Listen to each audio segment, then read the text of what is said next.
Hi, everyone. Thank you for joining today's webinar with RBC. My name is Sonia Siddiqui, and joining us today is the RBC team here.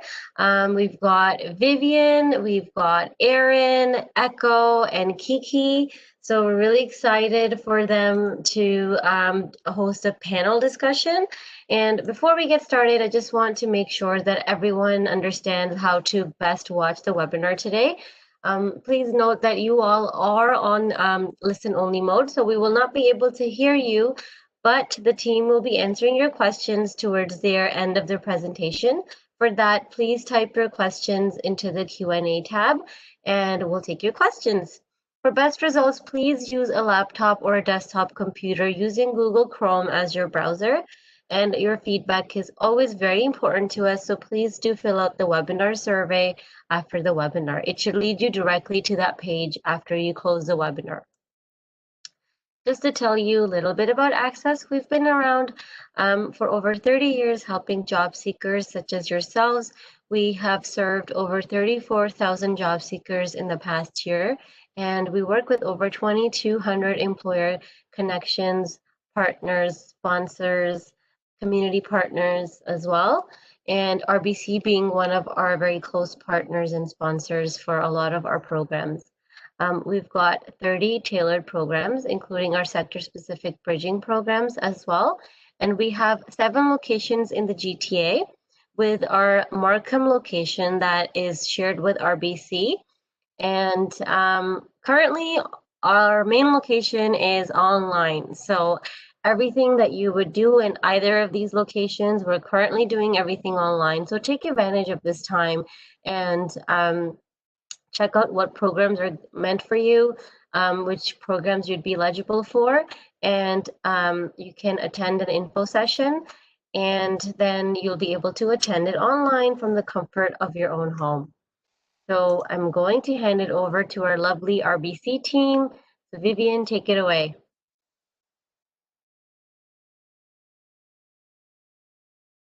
You might be muted, Vivian.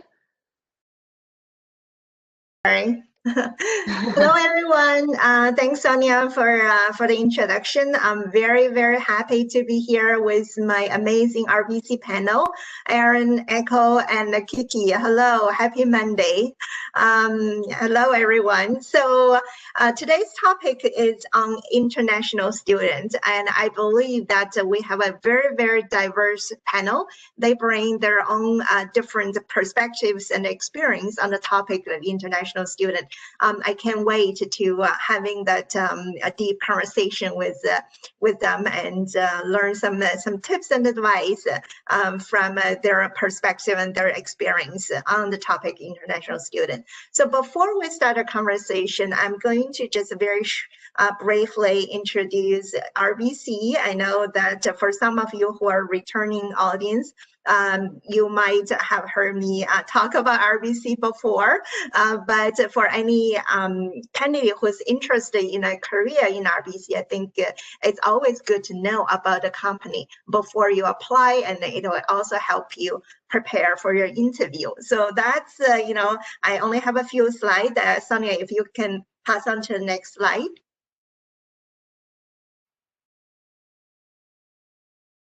Okay, so I think, Sonia, I think maybe there's a few slides that are missing, but that's okay. I'm going to just talk through it. So, yeah, I'm going to talk through. So the reason I want to talk a little bit about RBC's commitment to diversity and inclusion, and especially our commitment to newcomers. As everybody knows that we are Canada's best diversity employer and Canada's top 100 employers. So what's behind those awards are our 80,000 employees. So a lot of our employees are actually from the immigrant backgrounds. They might be international students like yourselves before they join RBC, or they are first or second generation immigrants. So they contribute to the success of RBC. They bring diverse perspectives and solutions to the company's growth and innovation. So we have a lot of commitment and different strategies supporting newcomers like yourself in launching your career in Canada, or hopefully invite some of you to join RBC, right? So some of our programs I want to very briefly introduce, since we don't have the slide here. So we have the Career Edge internship. So it's an internship program, means a contractor program, which allows the new grads, internationally trained professionals, as well as a person with disabilities, to find their first experience. And for internationally trained professionals like yourself, it's a good opportunity to get your foot in the door. So definitely check that out. RBC is the largest host of this internship. So if you don't have any, if you don't have never heard of Career Edge, definitely Google is Career Edge, and we constantly post roles there.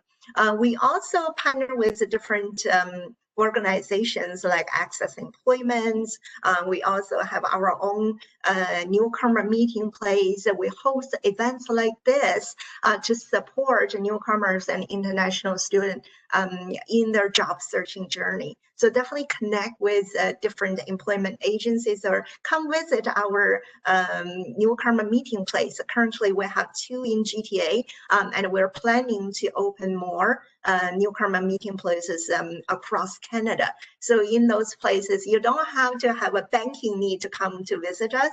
If you have any questions about your life in Canada, either it's tax season, or if you want to know some tips about looking for jobs, we're constantly hosting events to help just educate and bring some information to our newcomer community. So definitely connect with us, and we'll be able to provide more information. So without further ado, I'm going to just start a conversation about the international student. So today we have 3 different panelists. We have Aaron, we have Echo, we have Kiki. So I'm going to start with Echo and Kiki, because both of you are international students. So tell us a little bit about your background. Why did you decide to come to Canada? And what was your expectation when you come to Canada? And what was your culture shock when you first came? So why don't we start with Echo?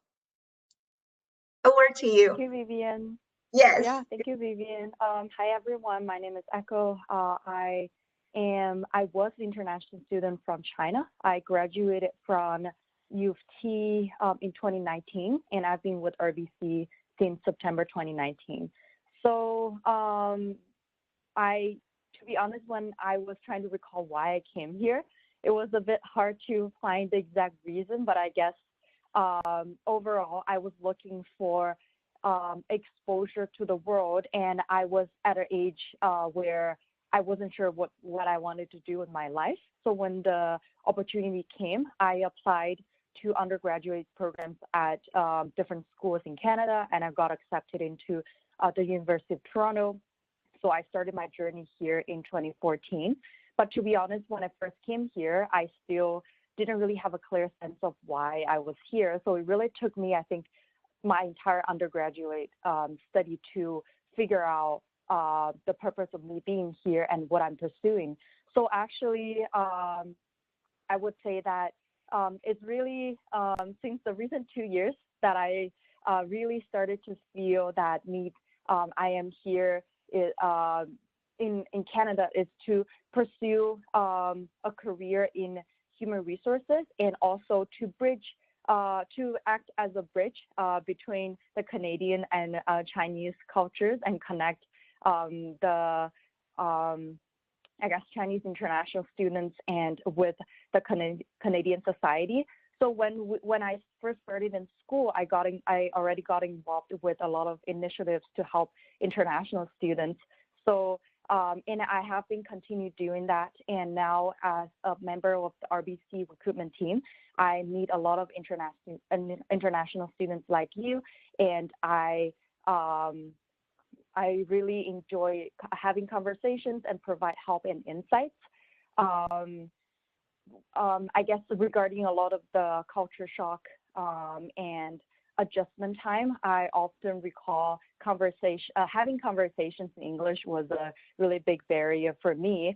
But I was lucky enough to have a lot of people who were willing to talk to me in a slower pace, or just explain to me how to order things in Tim Hortons. So now I'm doing the same thing, carrying conversations with international students who need practice in English and need to gain confidence. I guess overall, that's I'm very happy to be here on the other side of the screen. And I hope that all of you can learn something from all the panelists today and get more confidence.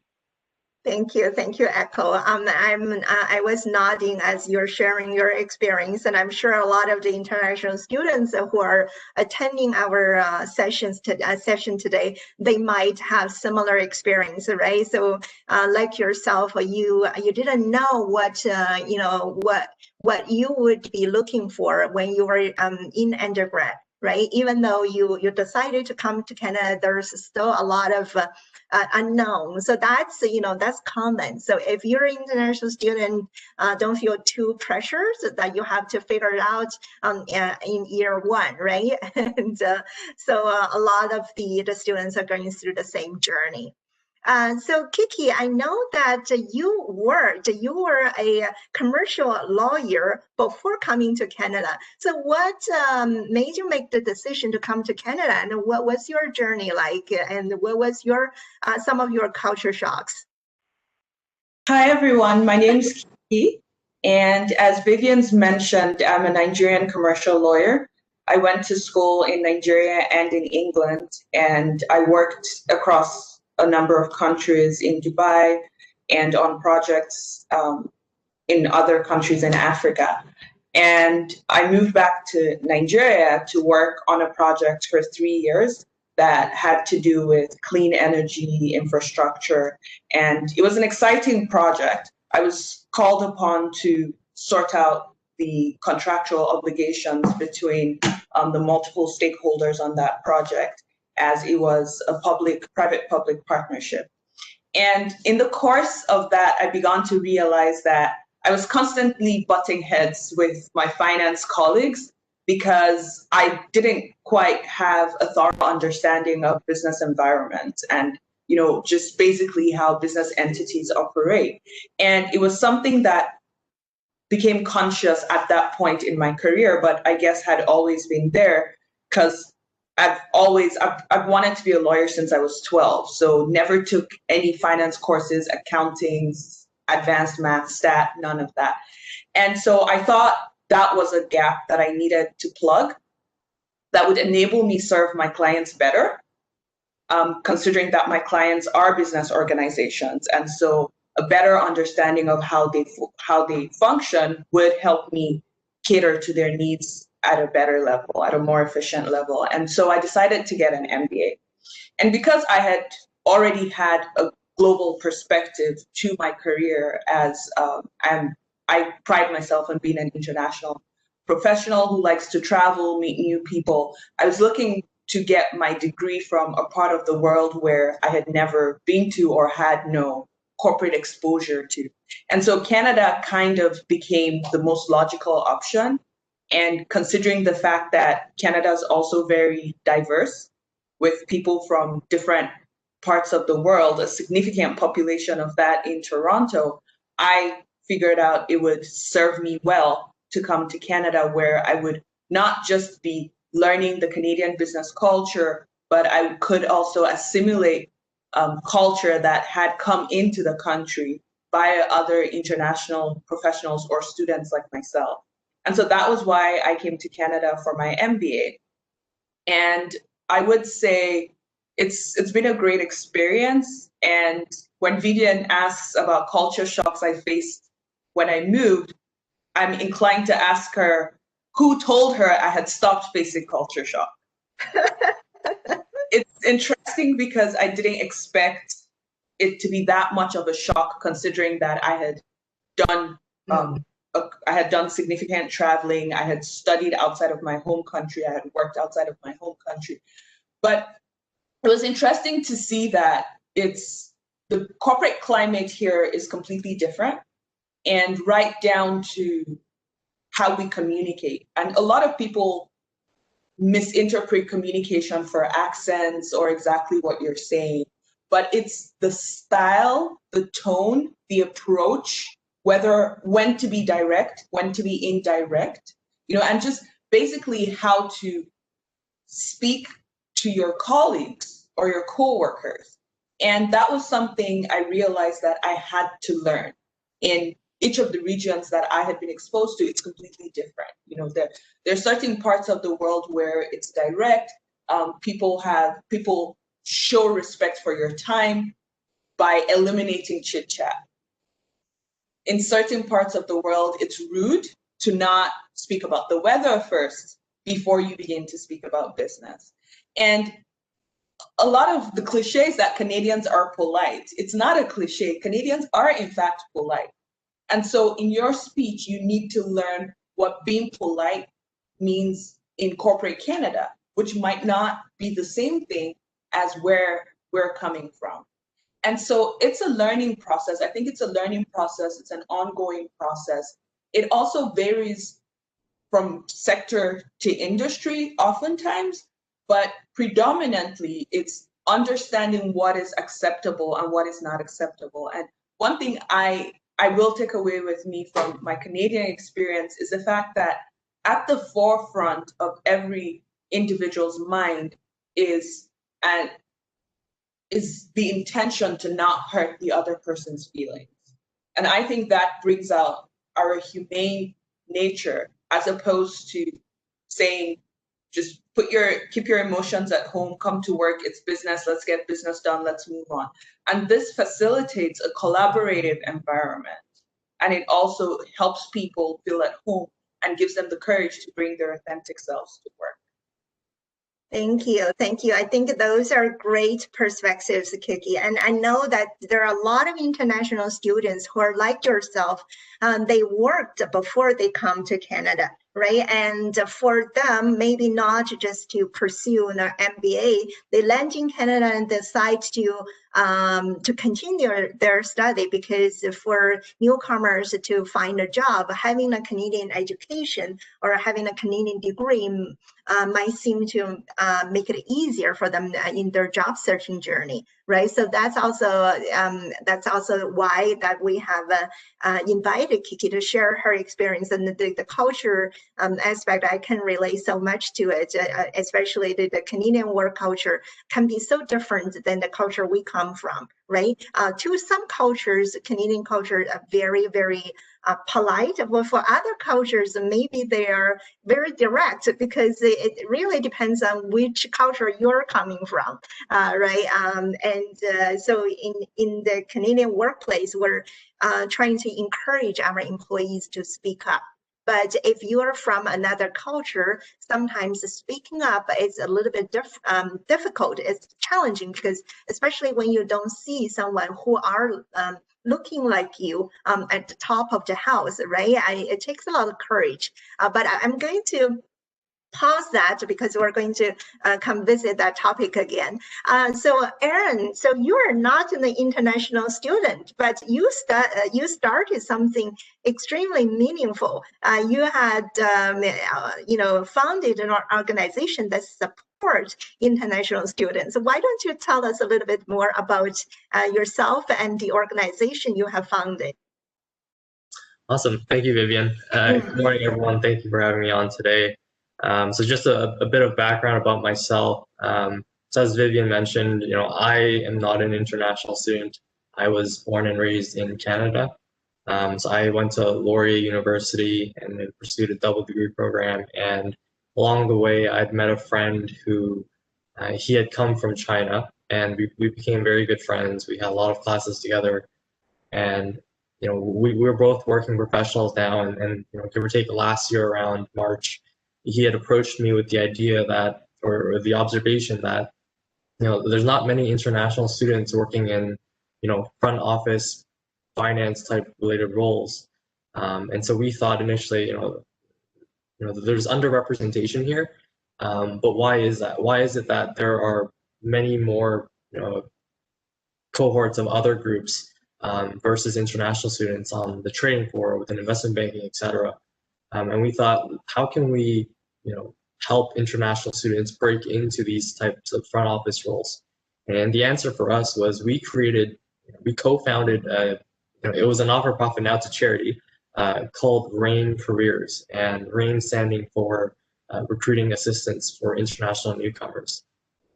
And so last year, between me and him, it first started out with weekends. We were creating a website, we were recording videos on how to write your resume, how to network, how to interview, etc. And we created a full course content. We created our website.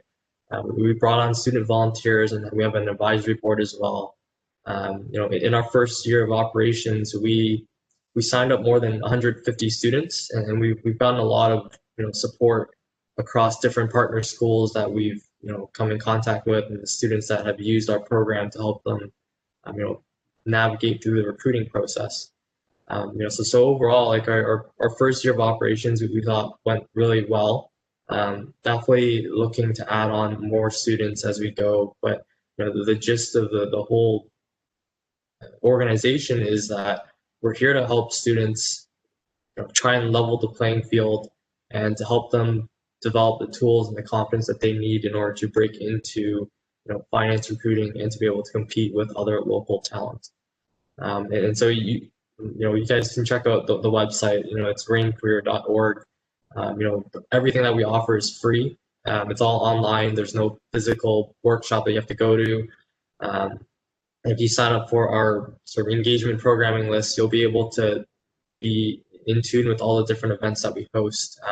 The most notable event so far is we had partnered up with RBC to host a series of speaker panel events, and the last one that we had hosted was talking about different HR recruiting programs, and we had a lot of turnout at that event. So I think for us, just in summary, we're here to help out students the best that we can. Obviously, like we have shared perspectives throughout our student team, throughout our advisory board, and even between me and my co-founder. We do have a variety of different experiences. Lots of working professionals go behind producing content to make sure that it's beneficial for the students who use them.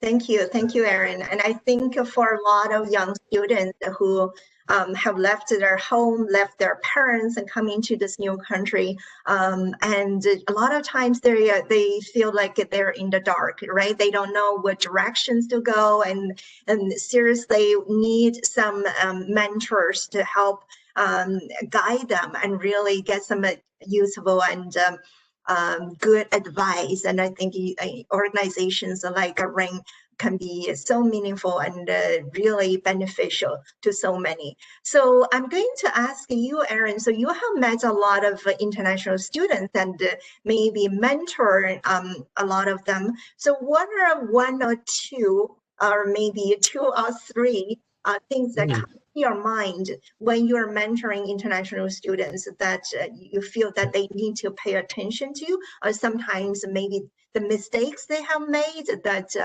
you think of, that you can share with the audience today? Yeah, no, that's a great question. I think at the onset, obviously, Kiki and Echo had alluded to before, English not being the first language is definitely a barrier to interact and to make friends, to interview.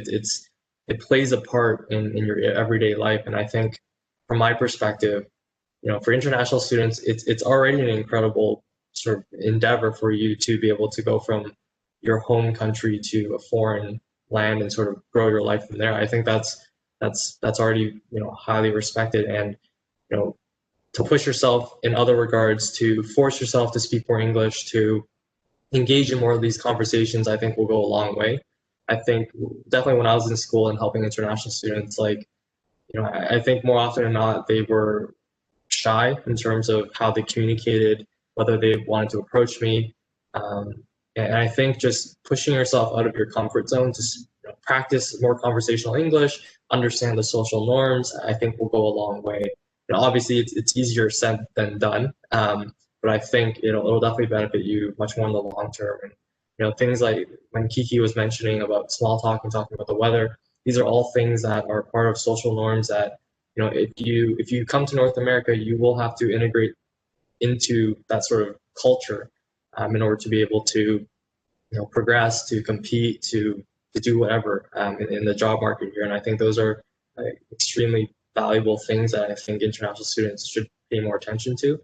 And going back to RAIN for just 1 second here, we created course content, and within each sort of segment, whether it's resume, networking, interview, we have a section that's like specifically for tips for international newcomers.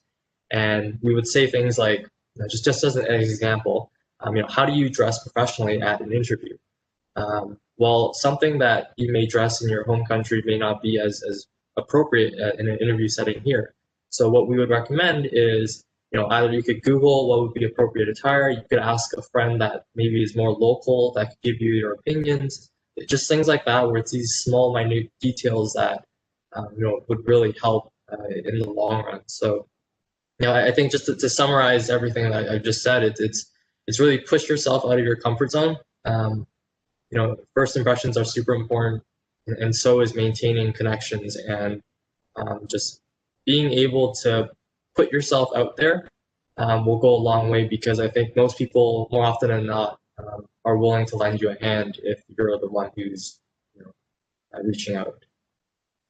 Yeah, a lot of great points, and I definitely agree. Pushing yourself out of the comfort zone, because a lot of us think about why we came to Canada, right? That might be one of the most courageous decisions that we made in our life, right? At a young age, as an international student coming to a totally different culture. But think about the reason why you're here and what you want to achieve. And once that is clear, so, do not try to do everything or speak English perfect every time, because it is through making mistakes and we learn, right? So keep that in mind, because, there's nothing to lose when you really step out of your comfort zone. Just let go of the ego a little bit and just practice. I think that's very, very good advice, and can apply to both international students and the newcomers when you're job seeking.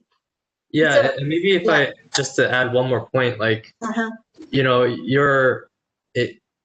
if at least from my personal experience, if I've ever had a student reach out to me when I was in school just to help them out with, can you look at my resume? Can you help me with a mock interview? Them already putting in the initiative to reach out and ask for help, especially when I know English isn't their first language, like, to me, that's already like, I will want to help you. It just makes me feel like I want to help you because you're putting in the effort, right? And I think that effort is definitely noticed, especially when it comes to an interview, right? I mean, you do the research on the company, you do the research on the role, you network, you show people that you're engaged, all the while English may not be your first language. I think that showing that initiative will go a long way. Exactly. Think about their, I think ECHO works in RBC Campus team. For every job posting, we might have 500 people to 1,000 people apply. And how do you stand out? It's about showing your effort, showing you are the person who's willing to step out of your comfort zone. And that's going to impress the recruiters and the hiring managers, right? So before I go to ECHO, I want to ask Kiki. So you have shared with me when we chatted about some stories about, how did you, realize the difference between working in Nigeria and working in Canada, culture difference. Would you mind sharing one or two of your stories that you think the audience would benefit? What have you learned that you wish other people would learn as well? Well, Vivian, there's a lot. There's a lot. But the first thing that jumps to mind is the fact that Nigeria is a high power distance country as opposed to Canada. So the way corporate organizations are set up in Nigeria is such that you only have access to your immediate manager. And yes, and business professionals tend to not have access to senior management or, for example, your boss's boss's boss. And not meetings are set up based on hierarchy. So it's a very hierarchical culture back there. And there's a lot of deference and respect where you don't call people by their first names if they're older than you are. So you always have to put a Mr. or a Miss or a Sir, or a Ma to punctuate their names. And I see that a lot of people from that environment who begin to work outside of Nigeria, or I dare say West Africa as a whole, struggle with that first name, familiarity, if you want to call it that, and beginning to understand that putting a prefix before a person's name or taking it off does not necessarily mean that you disrespect the person. It's more a sign of familiarity. So that was one thing that stood out. And I recall during my MBA program, we had individuals like myself from Africa, a couple of individuals from India and China. And increasingly, my professor would have to remind them, do not call me professor, just call me Kiki, for example. He says, don't call me professor, don't refer to me as sir, I am just Kiki, and that was interesting to see.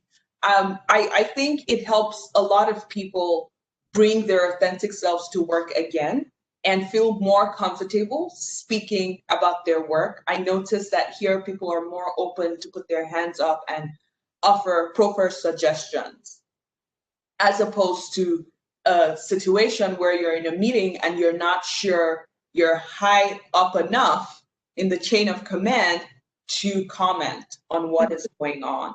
So that's one thing that I would say it would be good for individuals to know. Again, timing. In Nigeria, there's a joke about Nigerians not being very punctual. And it's interesting because I feel corporate Nigeria is split in half. There's people like myself who are always on time and get irritated when others are not.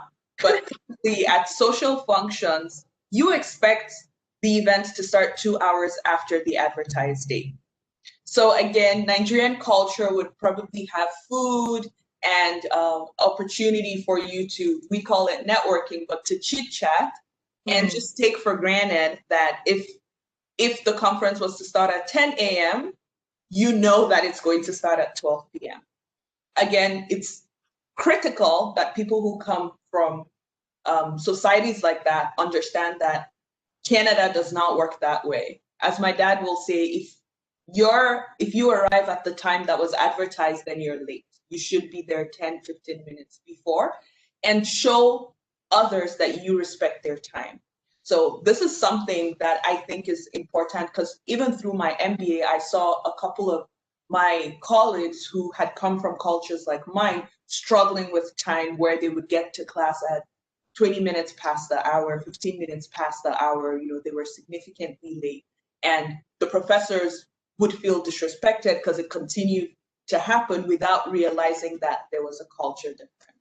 Yeah, I think that's so true. I remember a couple of years ago that, we were invited to the African community and did a workshop with them. And we were there and waited for at least a half an hour to an hour and people start showing up.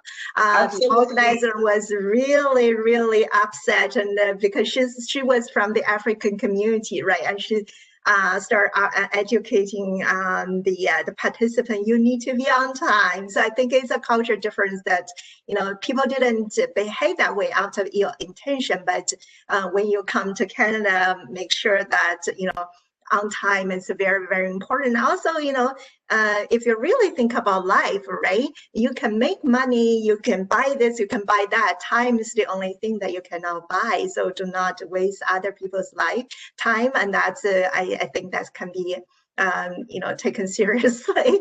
It should be taken seriously here in Canada. Yeah, thank you, Kiki. So Echo, so your journey has come to a full circle because you came as an international student and now you work in RBC Campus team as a recruiter and recruit, a lot of students, a lot of them are international students. I did notice that people have started asking questions, what are some of the qualities you're looking for co-op or intern from the students. So can you share a little bit about, our RBC campus and what we're looking for in students and what tips you have from recruiters' perspective for international students? Yeah, absolutely. So I would say these are the things that I wish I knew before, or like when I started school, so that I can work myself towards to building these qualities. So to be honest, these qualities, I think when I'm saying that, you will realize these are very general, because honestly, I would say that being an international student in the job market doesn't make you different from any other candidates. It even adds points, because what you have accomplished to be here might have already contributed to building this characteristic within you. So I would say the first skills or qualities that we value a lot in candidates is good communication skills in written communication and verbal communication. So I know that we touched upon earlier about being able to communicate in English when your first language is not English. I would say that everyone here should be very confident, because you at least speak at least 2 languages, but a lot of the other people might only speak 1 language. So in that way, we should feel confident that we are, we speak 1 more languages than everyone else in the competition. And I think my suggestion to improve your language skills is it's very simple, to be honest. It's practice and make mistakes and keep practicing. So I myself, the first 3 years here, I think I went through a lot of hurdles when it comes to verbal communication. So I think I would say my written communication is at least okay, but when it comes to speaking and express myself, especially in an interview setting, I would stumble, and I would stutter, and I would not knowing what to say. But after making a lot of mistakes and also getting rejected from a lot of interviews before, I gradually, find my rhythm and find a good way to practice before the interview and get familiarized with the interview questions. So it really took me some time to get to where I am now. But I think all the obstacles that you will overcome on your path in communication will help you get to a point where you can fluently communicate and express yourself and tell your interviewers about your achievements fluently and confidently in the interview, no matter if it's virtual like right now or in person in the future. And a second quality I would say is good teamwork and collaboration skills. So I would say that this can be counted as one of the culture shocks that I experienced because when I was studying and when I was working in a summer internship in China, a lot of the work was done individually and the evaluation was individual evaluation. So for me, I just needed to take care of my own part of the job. I didn't have to actively, build a team with other people and achieve it in a teamwork setting. Versus here, when I enter my undergrad, most of my assignments are group projects. And then I realized I need to figure out how to communicate with my team members, how to delegate tasks, maybe take the lead in the project, and to make sure that we finish the project on time. And also now in my career, in my position now with the campus recruitment team, I work very closely with other people within my team and also outside of my team. So there's a lot of communication, collaboration, teamwork going on. So this is definitely, and in I would say in any type of job, there will be some degree of teamwork and collaboration. So this goes hand in hand with communication skills, and this is something that we value a lot in candidates as well. And the third one, I would say, is the ability of taking initiatives. I think Aaron touched upon it as well earlier. So we look for candidates who knows what they're doing, why they're doing it, and they know how to ask good questions and reach out to the right people to achieve their goals. So this is actually, this doesn't have, I would say that it doesn't have to be anything profound. This can be shown in small examples like managing a conflict in your group project, or just reaching out to someone for a coffee chat to figure out your next steps, and even coming to this event and ask a good question or reach out to the panelists afterwards will be something that can showcase your ability to take initiative. So these are the three things that I think we look for. Everyone can have different ways to showcase that, but I will say these are the top three things. Thank you, Echo. And for the people who are listening, make sure that you do note down, because a lot of times our recruiters do incorporate those questions in our behavior interview question, right? How did you work with the team? And how did you manage time? And how did you step out of your comfort zone?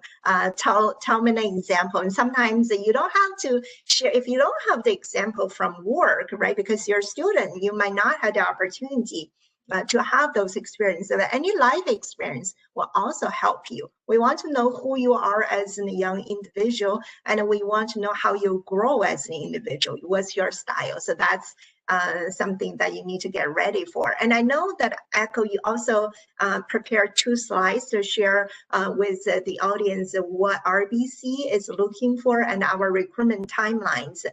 So if I could ask you to please go ahead in the next 2-3 minutes, share with the audience some general information. Sonia, if you could pass on to the next slide.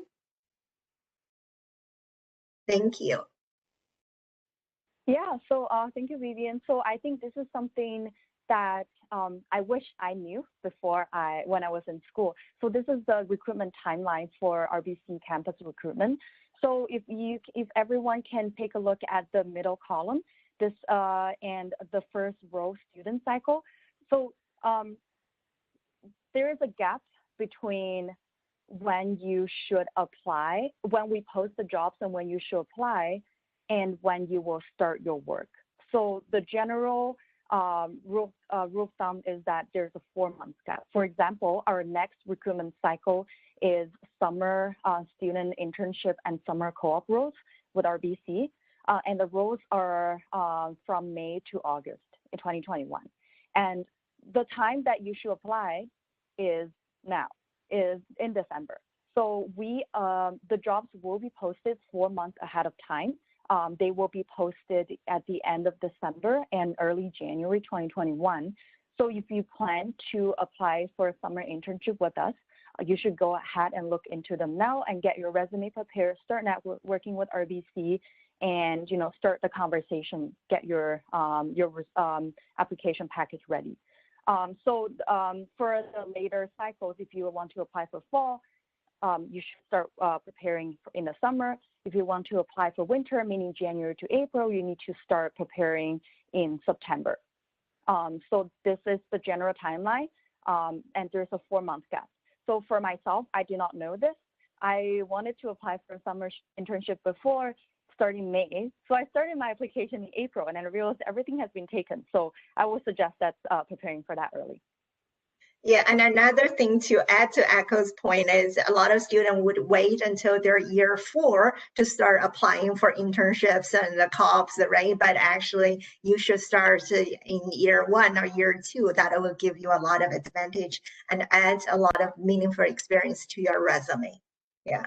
I think we have another slide. Yes. Yeah, I'll just quickly go over this. So I also I think just to clarify where you will find these posted. So they will be posted on our career sites. You can go to RBC Careers and go to Students and New Grads. That's where you will find the co-op and internships. And we will also be posting on your school too, but still you will need to apply on our career site. So that's where you can look for them.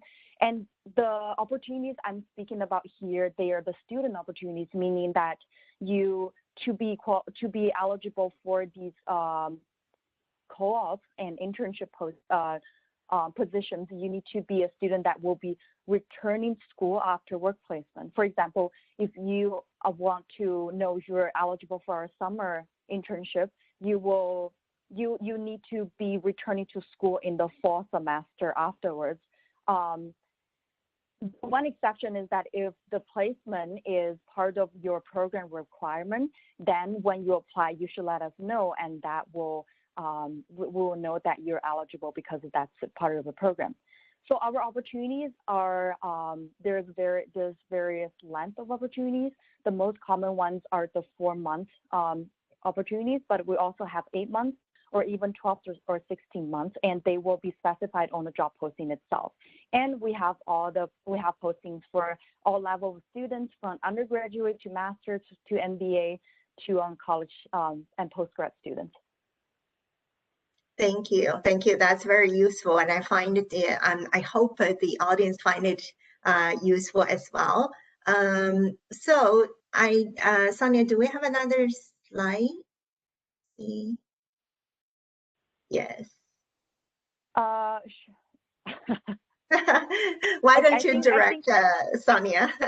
Echo. Oh yeah, sure. I think for the experience and skills, I think I think all the panelists almost covered everything here. One thing is leadership skills. That is something that we're also looking for. But just to, I guess, demystify it, leadership doesn't mean that you have to be leading something. It's also taking leadership, taking ownership in things like taking initiative can be one example to show that you have leadership. You take ownership in your own plan, academic plan or career planning. And for experience, because all of you are students, some of you might not have had full-time work before, so any experience that's relevant, that can showcase your skills and qualifications can be should be included on a resume. That can be extracurricular skills, your school club involvement, or even volunteer skills, volunteer experience, what you do on weekends. That can also add point to your resume if you don't have relevant full-time employment experience. So I think the next slide is just a resource that I want to share with all of you, where you can find resources to help you to improve your resume and your interview skills. So if Sonia, you can flip to the next slide.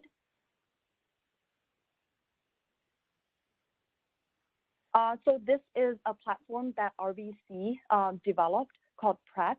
So it is a one-stop shop for you all to look for tips and for your resume, for your cover letter, and for your interviews. So this site is free. I would say that this is the site that we tell all the students that they can use to in their career development. So I highly encourage you to check this out and utilize the resources, the templates, and the reading. And there's a career assessment to help you to find what you're good at and what your passion is, if you have not yet found your passion yet. So just as an FYI, go check it out after today. Thank you. I think that's all the slides. Yeah, thank you, Echo. Those are great information, and we have 10 minutes left. I think we're going to open it up to the questions. So Sonia, if you want to select some questions for our panels, please go ahead. Thank you so much, everyone. I do have a few questions here. I can start reading them out for you. So first question here is, what tips could you share with students that are seeking a co-op or internship opportunity?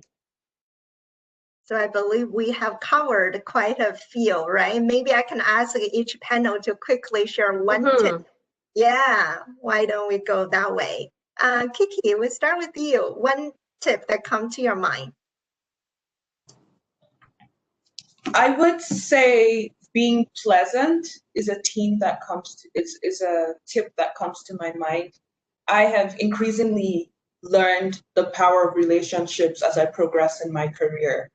And it's evident that people want to work with people that they like. People want to work with people that are pleasant to work with, who are good teammates and who are hardworking.